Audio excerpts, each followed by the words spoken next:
নারায়ণগঞ্জের রূপগঞ্জ উপজেলা নির্বাহী কর্মকর্তা ইউএনও সাইফুল ইসলাম জয় দাবি করেছেন, নির্বাহী ম্যাজিস্ট্রেট হয়েও তিনি কথিত এক সাংবাদিকের চাঁদাবাজির শিকার হয়েছেন।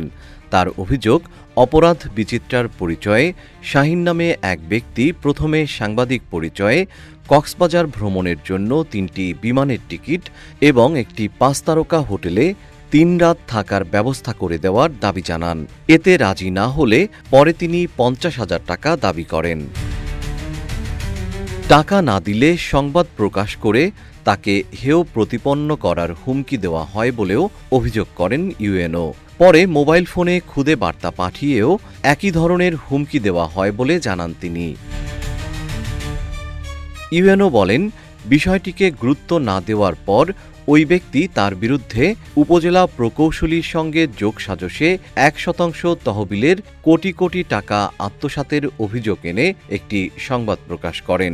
জমি নিবন্ধন থেকে আদায়কৃত ১% তহবিল সরকারি বিধি অনুযায়ী বিভিন্ন উন্নয়নমূলক কাজে ব্যয় করা হয়। সংশ্লিষ্ট প্রকল্পের তথ্য উপজেলা প্রশাসন ও স্থানীয় সংসদ সদস্যের পক্ষ থেকে নিয়মিত সামাজিক যোগাযোগ মাধ্যমে প্রকাশ করা হয়ে থাকে।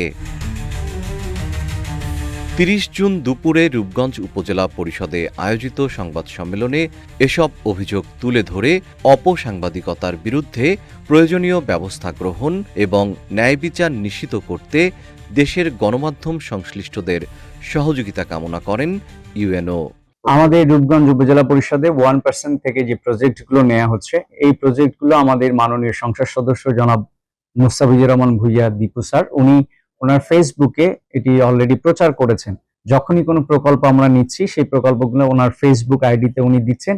একই সাথে আমাদের উপজেলা প্রশাসনের যে ফেসবুক আইডি রয়েছে, পেজ রয়েছে, সেগুলোতেও আমরা এটি ওপেন রেখেছি, যাতে জনসাধারণ জানতে পারে কোথায় প্রকল্প নেওয়া হচ্ছে এবং প্রকল্পগুলোর আদৌ কোনো কাজ হচ্ছে কিনা। এই বিষয়ে আমাদের এখানে একজন অপরাধ বিচিত্রার শাহীন নাম ছেলেটি, সে ঢাকা থেকে এসেছিল এখানে আমার অফিসে। আমাকে জাস্ট পরিচয় হওয়ার পরে উনি বললেন যে কক্সবাজার যেতে চান, কক্সবাজারে ওনার ফ্যামিলি সহ 2টো রুম 2 দিন এবং 3 রাতের জন্য ব্যবস্থা করে দিতে বললেন, আর বিমানের 3টা টিকিট করে দিতে বললেন। তো আমরা যখন অপারগতা জানাই, তখন উনি বললেন, ঠিক আছে, এগুলো অ্যারেঞ্জ করা লাগবে না, আমাদেরকে 50,000 টাকা দেন যাতে আমরা নিজেরা যেতে পারি।